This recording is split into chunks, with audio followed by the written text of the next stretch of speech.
Today, I started a Minecraft Bedrock hardcore, and it's going to be a series, so if you did enjoy, like and subscribe. I'm currently in a subscriber war against a small child, so please subscribe and enjoy the video.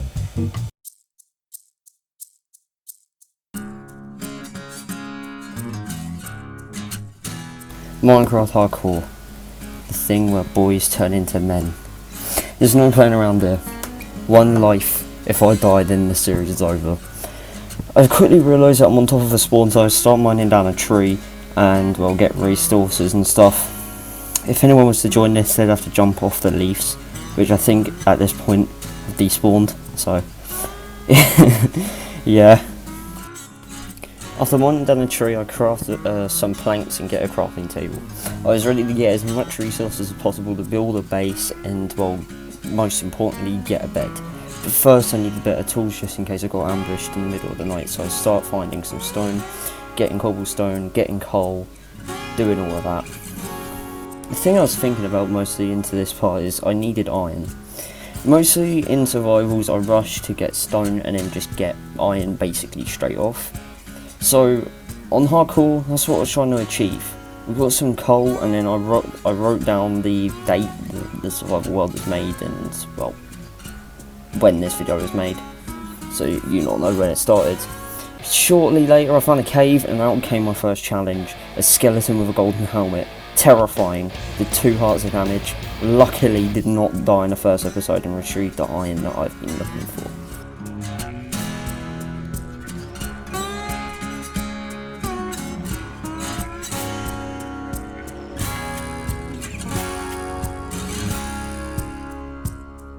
Shortly after escaping the cave, I travelled far a bit, found myself a little hole, and decided, why not, let's make a base here.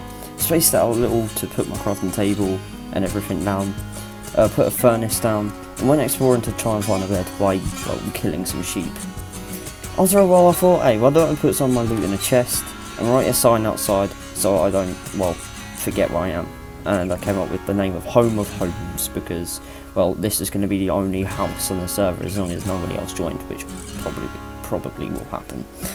But yeah, I put most of my loot in the chest, which was a bad idea, you'll see why later. And I started smelting some of my iron so we could get some iron pickaxes, maybe go for diamonds straight away. And the only thing that was on my mind at the moment was, well, now that we've got all this sorted, we need a bed so we can sleep and not many mobs will spawn. I managed to find berries on my, well, quest for sheep who were never spawning, by the way, and shortly later it was turning night. I was panicking since, well, I mean, it was turning night, hardcore is hardcore, if I die forever, and noticed a village in the distance. As soon as I was about to go over there, 2 sheep spawned, and I thought I could have got the bed from the village, but nope, I could probably craft my own bed now.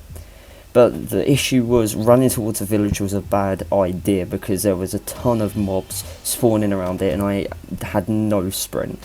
There was absolutely like a 1% chance I'd survive this night and the deaths were getting killed by zombie, skeleton, spider, creeper or just starving to death. I luckily barricaded myself into a hut but couldn't see because there's 3 zombies outside my door. I managed to build a hole and just slaughter them one by one. It took a little while, but at least it worked. Things was turning for the better as, well, there was 1 more zombie outside my door so I could sleep after I've slain it. And there wasn't a lot of mobs around, like, in the village. There was only surrounding it.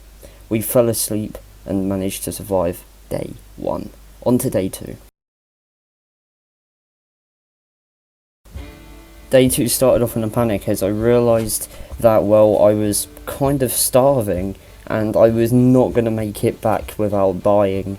So I had to craft a crafting table and craft a furnace so I could use some of the coal and, well, make some food from the chickens and everything that I slaughtered. It was a very smart decision because I feel like if I would have just ignored it, walked back to my base, I would have died walking back over. So almost back on full hunger now. I decided to cook some other things while I check out the village. So I check out the village, find the bell, mind the bell just in case, you know, kill some pigs, get some food, because, well, there was a lot of pigs over there and I couldn't be asked to bring them back. Got a barrel, because why not? Got some seeds and beetroot and potatoes, it was going alright. I stumbled into a house and found another bed, so I was like, yeah, okay, I could probably use this for netherite farming if I get to that point. And found 4 emeralds in a chest, but here's the thing, I forgot my food at the village, so that's still cooking, and also I may have lost my base, which the iron was melting on. I took my anger by doing the things that I love doing the best, by killing children. I mean, it's a very good stress reliever, and well, the father or mother loved me for it, as you can see here. So then I decided to do it again, because I mean, stress relief, you gotta relieve some stress or you're just gonna be angry. But then I went out exploring again for my base and could not find it literally anywhere, and it was really frustrating because I had all my loot, all iron in there and everything, and well, I've just gone and lost it. I searched basically the entire day for the base and it was nowhere to be seen. With nowhere to sleep, I decided to build a mini sky base just to protect myself while I sleep, and then I was going to mine it down and create a new base in the morning. Day 3. I wake up and there's no mobs in sight because I managed to sleep before any actually spawned. So I mined down my ugly ass sky base and my wooden pickaxe broke on me, so I had to use my stone for now. I stumbled across this nice little pond area which is near a jungle, so I thought of something. What if I built a little scuffed sky base above the pond, because then, well, no mobs apart from like phantoms and maybe spiders can come for me, and I can always just come down, and if I fall off I won't take full damage. So I decided to start my journey again. Of course, it took a lot of tree mining, getting the sticks and ladders and everything, but it was, if you ask me, it was kind of worth it. Of course, I did have the supplies from the village as well, like the seeds and everything. So all I really needed to do was cross some ladders, cross some planks, and just make it look okay, like a decent little home. I did fuck up the building with the trapdoor for a minute, but we don't talk about that, okay. So things are going pretty well again. I mean, there's no mobs in sight really. I've came up with a nice little base design and, well, fell asleep. Day 4. Day 4 was a really productive day. We didn't do much apart from work on the Sky Island. I managed to mine a few more trees and, well, made it a bit more taller, so we had more space obviously, and a lot of deforestation was happening. Like a lot. So but we got there in the end. There was a lot of wood that I needed to get, so jumping off the fucking sky base into the pond to get the wood, building the base, and then I realised I needed sand for the windows, so well, I went around mining sand with the shovel. I was getting a little bit anxious considering, well, it was raining and mobs can spawn in the rain, but other than that I was just working on my base. Luckily no mobs actually came to attack us from what I can remember. I carefully built a little roof above the place.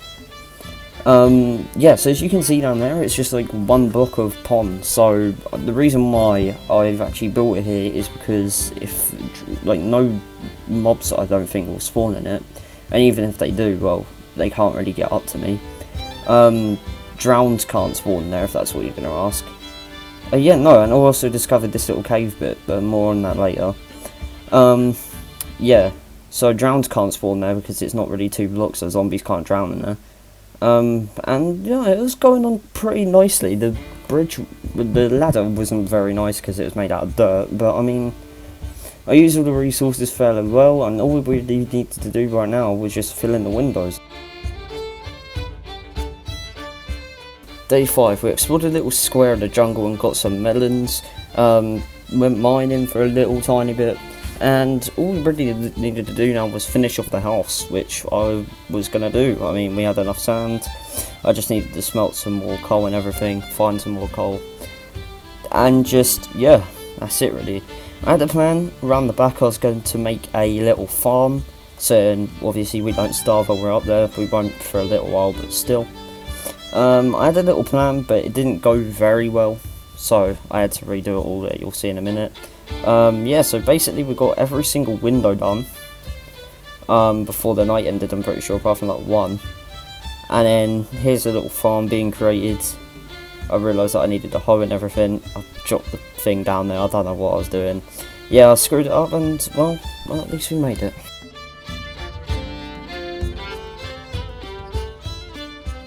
Day 6. Now, we're not done with day 6, this is just like a little preview because I stopped playing in the middle of it. So, guys, like and subscribe and turn notifications so you don't miss the next hardcore episode. So I fixed up the farm a little bit, I made it a bit wider, and then I had the chest for all my seeds and everything. Obviously, we did plant a little sapling, but I need to learn how to do that a lot more efficiently. So yeah, guys, if you did enjoy this video, make sure to like and subscribe. I'm trying to beat a child in the subscriber war. Everyone hates children, so we should be able to do that. So yeah, please do like and subscribe if you did enjoy. I mean, dislike if you want. I mean, the button's there to use. I'm not going to stop you. Yeah, I just want to say thank you for making it this far in the episode, and this will be a series because it was quite fun to make. So yeah, peace out.